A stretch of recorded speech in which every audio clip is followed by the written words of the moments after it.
నమస్తే, welcome to mega box office. Tollywood ఇండస్ట్రీలో most awaited చిత్రాల్లో పెద్ది ఒకటి. స్పోర్ట్స్ బ్యాక్ డ్రాప్ లో రూపొందుతున్న ఈ సినిమాలో చరణ్ ఫుల్ మాస్ రగడ్ లుక్ లో కనిపించనున్నారు. ఇటీవల విడుదలైన రామ్ చరణ్ స్పెషల్ గిఫ్ట్ సినిమాపై ఓ రేంజ్ అంచనాలను క్రియేట్ చేసింది.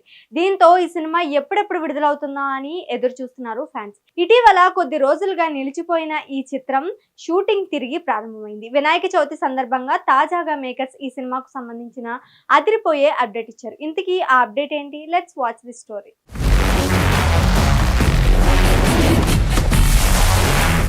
గ్లోబల్ స్టార్ రామ్ చరణ్ హీరోగా డైరెక్టర్ బుచ్చిబాబు దర్శకత్వం వహిస్తున్న సినిమా పెద్ది పాన్ ఇండియా ప్రాజెక్టుగా వస్తున్న ఈ సినిమా కోసం మెగా ఫ్యాన్స్ ఎంతో ఆసక్తికరంగా ఎదురు చూస్తున్నారు. తాజాగా ఈ సినిమాలోని ఓ మ్యాసివ్ సాంగ్ షూటింగ్ ను మైసూర్లో ప్రారంభించినట్లు చిత్ర యూనిట్ ప్రకటించింది. జానీ మాస్టర్ కొరియోగ్రఫీలో రామ్ చరణ్ పై ఈ పాటను చిత్రీకరించినట్లు సోషల్ మీడియాలో పోస్ట్ కూడా పెట్టింది. దాదాపు 1000 మందికి పైగా డాన్సర్లతో ఈ పాటను షూట్ చేశారని, విజువల్ ట్రీట్ అందించబోతున్నామని పేర్కొన్నారు. ఇందుకోసం ఆస్కర్ విన్నర్ ఏఆర్ రెహమాన్ ఓ మాస్ నంబర్ ను కంపోజ్ చేసినట్లు మూవీ టీం తెలిపారు.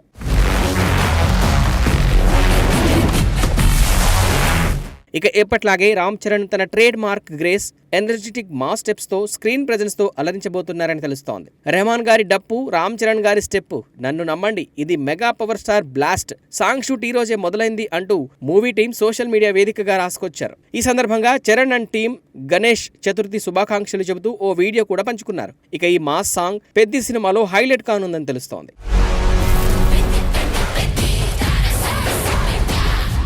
జానీ మాస్టర్ గతంలో రామ్ చరణ్ తో సహా టాలీవుడ్ స్టార్ హీరోలందరికీ డాన్స్ కొరియోగ్రఫీ చేశారు. అయితే లైంగిక వేధింపుల కేసులో జానీ జైలుకు వెళ్లొచ్చిన తర్వాత పెద్ద హీరోలు పెద్దగా అవకాశం ఇవ్వలేదు. ఈ క్రమంలోనే జానీ మాస్టర్ కి రామ్ చరణ్ పెద్ద సినిమాలో ఆఫర్ ఇచ్చారు. భారీ స్థాయిలో రూపొందుతున్న ఈ పాట హైలైట్ గా నిలుస్తుందని, జానీ మాస్టర్ కంపోజ్ చేసిన స్టెప్పులు బాగున్నాయని ఇన్సైడ్ టాక్ వినిపిస్తోంది. అంతేకాదు ఇదే సినిమాలో ఇంట్రో సాంగ్ అని కూడా అంటున్నారు. ఇక పెద్ది మూవీ వచ్చే ఏడాది మార్చిలో ప్రపంచవ్యాప్తంగా గ్రాండ్ గా రిలీజ్ కాబోతోంది.